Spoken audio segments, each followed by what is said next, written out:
Hello जी। आज के पहले वीडियो में हम बात कर लेते हैं चोलामंडलम इन्वेस्टमेंट के बारे में। अब ये क्या है? ये भी एक एनबीएफसी कंपनी है जो व्हीकल फाइनेंसिंग में बहुत ज्यादा फोकस करती है। इनका मेनली वही वाला डिवीजन है कि हम कमर्शियल व्हीकल लेंडिंग करेंगे, हम ट्रैक्टर के लिए लेंडिंग करेंगे, हम कंस्ट्रक्शन इक्विपमेंट के लिए लेंडिंग करेंगे, हम टू व्हीलर गाड़ी के लोन के लिए लेंडिंग करेंगे। तो ये चोलामंडलम व्हीकल फाइनेंसिंग में बहुत बड़ा कंट्रीब्यूशन करता है और ये इंडस्ट्री लीडर है इस सेगमेंट में। मतलब सबसे बड़ा प्लेयर भी है और सबसे ज्यादा ग्रोथ भी यही लेके आ रहा है। अब देखो, अगर हम बात करें व्हीकल फाइनेंसिंग कंपनीज के बारे में, तो हम ऑलरेडी क्यू वन में हम दो तीन कंपनियां कर चुके हैं। जैसे हम कर चुके हैं श्रीराम फाइनेंस, कर चुके हैं हम महिंद्रा एंड महिंद्रा फाइनेंस, कर चुके हैं। तो इनका एक बहुत, ये भी ऑलमोस्ट मेजोरिटी जो लेंडिंग करते थे ये कमर्शियल व्हीकल या व्हीकल फाइनेंसिंग सेगमेंट में ये लोग लेंडिंग करते थे। तो अब हम देख लेते हैं, इनका पीयर टू पीयर कंपैरिजन करते हैं विद चोलामंडलम कि भाई इंडस्ट्री लीडर क्या कर रहा है और आप क्या कहानी कर रहे हो। हम उसको थोड़ा सा कंपेयर करते हैं और फिर देखते हैं ग्रोथ किस तरफ ज्यादा है, क्योंकि जहां ज्यादा ग्रोथ होगा, ज्यादा अच्छे लेवल्स होंगे, जो कंपनी ज्यादा इंप्रूवमेंट दिखा रही होगी, वहीं हमारा पैसा जाना चाहिए। कि भाई हमने एक, अगर एक सपोज हमने एक एक सेगमेंट पकड़ लिया कि हमें व्हीकल फाइनेंसिंग कंपनी में इन्वेस्ट करना है, तो जो देश की सबसे अच्छी व्हीकल फाइनेंसिंग कंपनी होगी ना, हमारा पैसा उसी कंपनी में जाना चाहिए। कोई भी second line third line stocks में नहीं जाना चाहिए। क्योंकि पैसा बनेगा सिर्फ इंडस्ट्री लीडर पैसा बना के निकलेगा। अगर हम बात करें मार्केट कैप की, तो इनका मार्केट कैप है रफली रफली 1,21,000 करोड़ रुपीज के आसपास का। और अब आ जाते हैं इनके एग्यूएम ग्रोथ नंबर पे।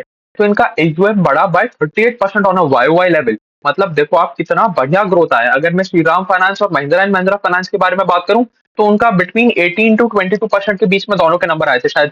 महिंद्रा एंड महिंद्रा थोड़ा से कम पेस पे ग्रो किया था, श्रीराम थोड़ी सी ज्यादा पेस पे ग्रो किया था। और उनका उनका स्पेक्ट्रम था 18 to 22% के बीच में। यहाँ पर आइए धड़ल्ले से 38% का ग्रोथ, मतलब बहुत बढ़िया ग्रोथ। मतलब इंडस्ट्री लीडर ने इंडस्ट्री लीडिंग ग्रोथ लेके आया है। सबसे ज्यादा पेस ऑफ ग्रोथ हमें देखने को मिला चोलामंडलम में, व्हीकल फाइनेंस कंपनी की बात कर रहे हैं। तो 38% के आसपास का ग्रोथ देखने को मिला। And disbursement were also up 22% on a Y level. अब आप उन सारी कंपनियों के डिस्बर्समेंट जाके देखोगे ना, तो आपको पता चलेगा कोई कोई कंपनी तो सिंगल डिजिट में ग्रो कर रहा है और कोई बहुत ज्यादा अच्छे रेट पे भी ग्रो कर रहा है, तो भी 12, 13, 14% से ज्यादा किसी का डिस्बर्समेंट का ग्रोथ नहीं था। तो डिस्बर्समेंट का ग्रोथ यहाँ पर आया और बहुत ही अच्छा आया। In comparison to those companies यहाँ पर डिस्बर्समेंट ग्रोथ आया 22% के आसपास का। तो ये भी बहुत बढ़िया था। अगर हम पैट की बात करें, तो PAT was up by 34% on a Y level. तो ये भी बहुत बढ़िया था। अब आ जाते हैं हम थोड़ा सा इनका सेगमेंट वाइज ब्रेकअप देख लेते हैं कि किस सेगमेंट में इन्होंने कितना डिस्बर्समेंट में ग्रोथ लेके आया ऑन अ वाई लेवल। तो हमें पता चलेगा कि उनका सबसे मेजोरिटी वाला पोर्शन है व्हीकल फाइनेंसिंग वाला। व्हीकल फाइनेंसिंग में डिस्बर्समेंट बढ़ा 13% ऑन अ वाई लेवल। अब देखो, हमने देखा टोटल कंपनी के डिस्बर्समेंट बढ़े 22% से, बट जो मेजोरिटी सेगमेंट है व्हीकल फाइनेंसिंग वाला सेगमेंट है, उसका डिस्बर्समेंट बढ़ा सिर्फ 13% के आसपास से।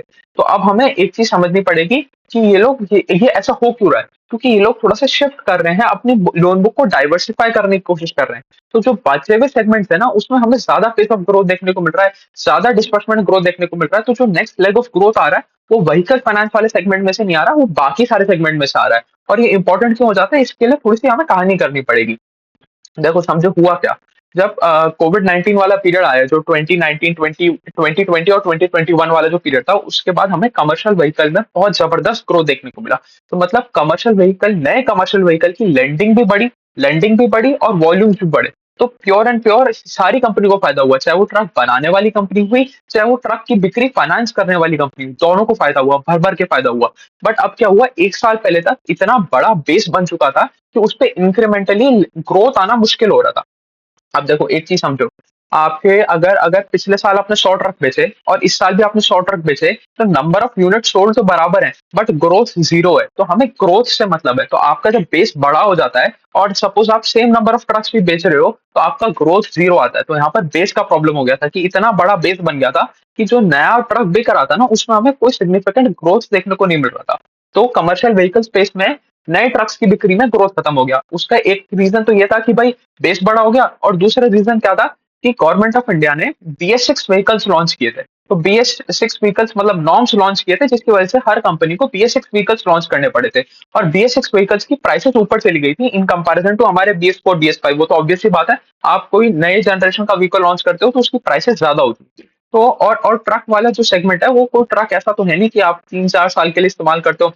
ट्रक की एक लाइफ होती है 15-20 साल के आसपास की। तो लोगों ने सोचा कि भाई हमारे कोई प्रोडक्टिविटी में इंप्रूवमेंट तो हो नहीं रहा कि हम जाके जाके 20, 30, 40% महंगा जाके ट्रक खरीदें, हमें सेम ट्रक में जो BS4 BS5 वाले हैं उनसे भी काम चलेगा, तो हम जाके पुराना सेकंड हैंड ट्रक खरीद लेते हैं। तो second hand used commercial vehicle के मार्केट में बहुत ज्यादा डिमांड क्रिएट हो गया।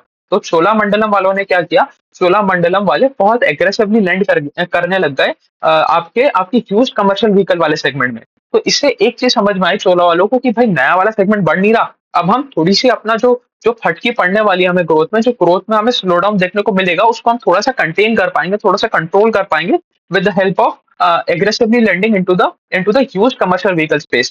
बट अगर हमें अपनी लोन बुक की ग्रोथ रेट को मेंटेन करना है या इंप्रूव करना है, तो हमें और नए नए सेगमेंट में डाइवर्सिफाई करना पड़ेगा। तो इन्होंने वही काम किया। तो इन्होंने क्या किया, इन्होंने अपने लोन अगेंस्ट प्रॉपर्टी वाले सेगमेंट में बहुत ज्यादा एग्रेसिव हो गए, अपने अफोर्डेबल होम लोन्स और होम लोन वाले सेगमेंट में और भी ज्यादा एग्रेसिव हो गए। तो इन्होंने नई नई ब्रांचेस खोलनी अपनी कंपनी की, या ऐसे समझे हम अपनी कंपनी में नए नए सेगमेंट्स इंट्रोड्यूस करें, जिसको जो इनको हेल्प करेंगे फर्दर ग्रोथ में लेके आने में। कि भाई अब आपका जो मेन सेगमेंट था कमर्शियल व्हीकल, वहां पर हमें प्रॉब्लम आ रही है, कोई बात नहीं, हम उसको जितना प्रॉब्लम को कम फर्क पड़ने दे सकते हैं अपने ऊपर उतना रखेंगे। बट जो नेक्स्ट लेग ऑफ ग्रोथ है उसके लिए हम नए नए डिविजन खोल देंगे, नए नए सेगमेंट में ग्रोथ लेके आने की कोशिश करेंगे। इसीलिए हमें दिख रहा है कि व्हीकल फाइनेंसिंग वाले में सिर्फ 13% का डिस्बर्समेंट का ग्रोथ आया, और ओवरऑल कंपनी का 22% के आसपास का डिस्बर्समेंट का ग्रोथ आया। तो क्योंकि देखो अगर हम लैब की लोन अगेंस्ट प्रॉपर्टी वाले सेगमेंट की बात करें, तो वो बढ़ा 45% से, डिस्बर्समेंट की बात हो रही है। होम लोन में डिस्बर्समेंट ग्रू बाय 22%, SME में बाय 6%, और पर्सनल लोन वाला जो सेगमेंट है वहां पर बढ़ा 48% के आसपास है डिस्बर्समेंट। तो मतलब और बाकी सारे सेगमेंट्स आगे ले गए ग्रोथ को, जिससे जो ओवरऑल कंपनी का ग्रोथ है वो मेंटेन रहा या बल्कि इंप्रूव भी हुआ थोड़ा सा। और ये सारी चीजें तब हैं जब Q1 फाइनेंशियल के लिए सबसे स्लगिश क्वार्टर रहता है, सबसे वीक क्वार्टर रहता है। क्योंकि एक तो हीट वेव आ गया, और हीट वेव के साथ साथ इस बार तो जनरल इलेक्शंस भी थे, कंट्री वाइड पूरे नेशन में इलेक्शंस थे, तो उससे भी इनको बहुत ज्यादा फर्क पड़ता है। तो Q1 वैसे ही स्लगिश रहता है, उसके ऊपर ये दो फैक्टर और थे, उसके बाद भी इन्होंने बहुत अच्छा रेट पे ग्रो किया।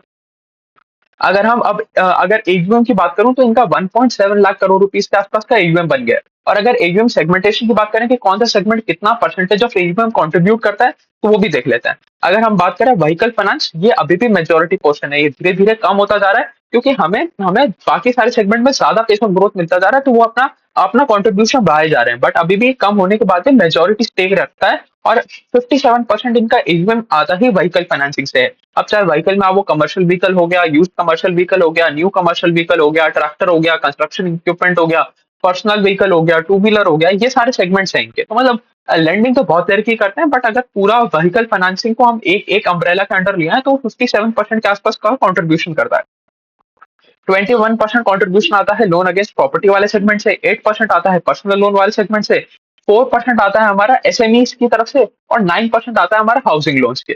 तो बेसिकली ढंग से फैला हुआ बिजनेस है, बट अभी भी ज्यादा कॉन्सेंट्रेशन हमारा व्हीकल फाइनेंस में है। और जैसे जैसे बाकी सारे सेगमेंट ज्यादा पेस पे ग्रो करेंगे एज कम्पेयर टू हमारा व्हीकल फाइनेंसिंग वाला, ये लोन बुक और ज्यादा डिस्ट्रीब्यूट हो जाएगी, और ज्यादा डेमोक्रेटाइज हो जाएगी, हमें बराबर बराबर कॉन्ट्रीब्यूशन देखने को मिलेगा बाकी सारे सेगमेंट में से। तो यहाँ पर तो कोई दिक्कत वाली बात नहीं है।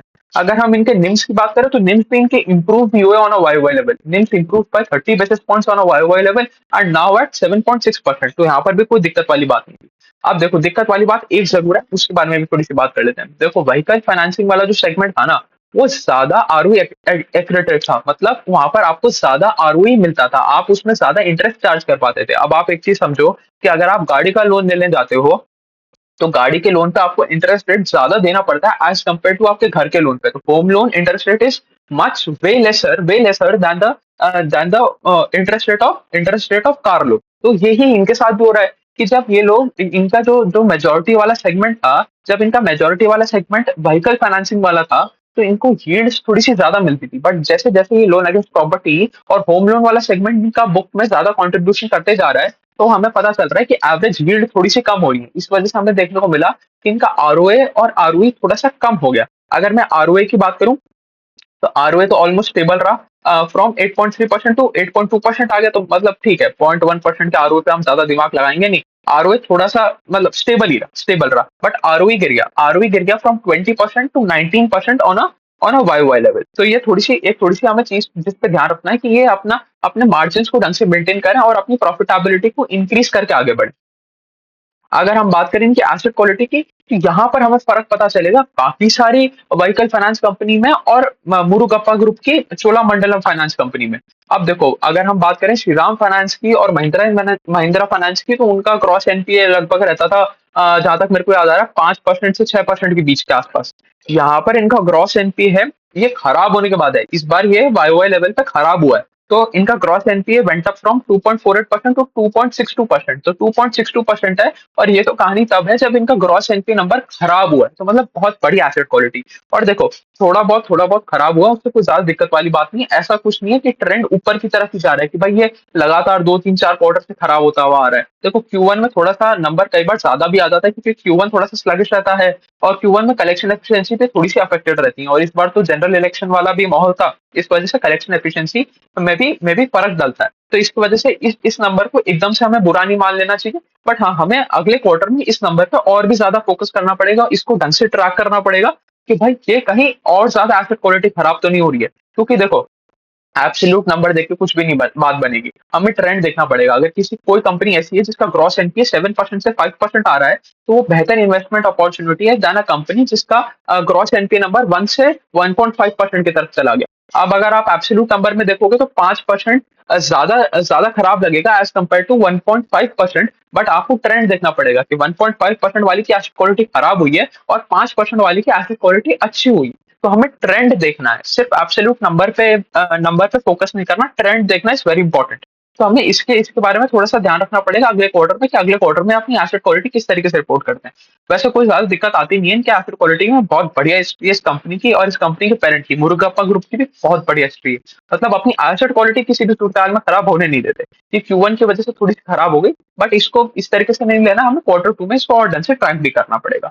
अगर हम नेट एनपीए की बात करें, तो net NPA went up from 1.33% to 1.43% on a YOY level. तो यहाँ पर भी थोड़ा सा खराब हुआ। अगर हम लोन अगेंस्ट प्रॉपर्टी वाले एजीएम की बात करें, तो वो बढ़ा 41% ऑन अ वाईओवाई लेवल, और होम लोन वाला सेगमेंट बढ़ा 53% ऑन अ वाईओवाई लेवल। तो एजीएम ग्रोथ आप देखो, व्हीकल फाइनेंसिंग में थोड़ी सी गिरी, तो उनके जो दूसरे सेगमेंट्स है, जो लोन अगेंस्ट प्रॉपर्टी और होम लोन वाला सेगमेंट है, उसने इतना अच्छा पेस पे ग्रो किया, इतना एग्रेसिवली इन्होंने इस सेगमेंट में लैंड किया कि पूरी कंपनी की ओवरऑल एयूएम ग्रोथ कम नहीं हुआ।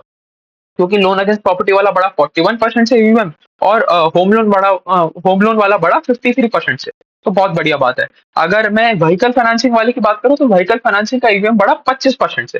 तो देखो, व्हीकल फाइनेंसिंग में भी कोई बहुत बड़ा ड्रॉप देखने को नहीं मिला, और ये भी अभी भी इंडस्ट्री लीडिंग है। अगर हम बात करें तो उन जो बाकी सारी कंपनियां, उनका एयूएम बढ़ा था 18 19 20 21% के आसपास से, यहाँ पर 25% का ग्रोथ आया। और बाकी सारे इतने इतने सेगमेंट्स और भी अच्छा करे, इसकी वजह से पूरी कंपनी का एयूएम ग्रोथ आया 38% के आसपास। तो बहुत बढ़िया बात है।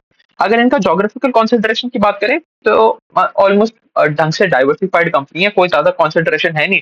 31% साउथ में है, 29% ईस्ट में है, 21% वेस्ट में है, और बचा हुआ जो भी है मतलब ईस्ट में है, जो ठीक है, कोई कोई मतलब चारों तरफ ढंग से फैला हुआ कंपनी है। कोई भी ऐसा कोई जोग्राफिकल कॉन्सेंट्रेशन हमें देखने को मिलता नहीं है। अब फाइनली अगर नंबर की बात करें, तो net interest income went up by 43%, total income went up by 41%, and the PAT went up by 34% on a YOY level. तो चलिए, यही थी कहानी चोलामंडलम इन्वेस्टमेंट की, एक बहुत ही बेहतरीन कंपनी। और इससे हमें पता चला कि भाई जो व्हीकल फाइनेंसिंग वाले स्पेस में महिंद्रा एंड महिंद्रा कहानी कर रहे हैं, या श्रीराम फाइनेंस कहानी कर रहे हैं, उसका इंडस्ट्री लीडर क्या बोल रहा है। क्योंकि देखो, इंडस्ट्री लीडर जो बोलेगा ना, वो 90% ऑफ द टाइम वही सही होगा। क्योंकि या तो ये होगा कि इंडस्ट्री लीडर अपनी पोजीशन छोड़ रहा होगा, और नीचे एकदम छोटे बेस वाली कंपनी बहुत तगड़ी रेट पे ग्रोथ दिखा रही होगी, या तो ये चीज होगी। नहीं तो 90% ऑफ द टाइम्स आपका इंडस्ट्री लीडर ही सही कहानी बोल रहा होगा। तो इंडस्ट्री लीडर को ट्रैक करना बहुत ज्यादा जरूरी है, और इस केस में तो इंडस्ट्री लीडर ही सबसे ज्यादा ग्रोथ कर रहा है। अब ऐसा भी नहीं है कि second line third line stock ज्यादा ग्रोथ कर रहे हैं। यहाँ पर तो जो सबसे बड़ी कंपनी है चोलामंडलम व्हीकल फाइनेंस स्पेस में, वो ही सबसे ज्यादा रेट पे ग्रो कर रही है। तो चलिए, यही थी कहानी चोलामंडलम इन्वेस्टमेंट की। अभी के लिए इतना ही रखते हैं। Thank you.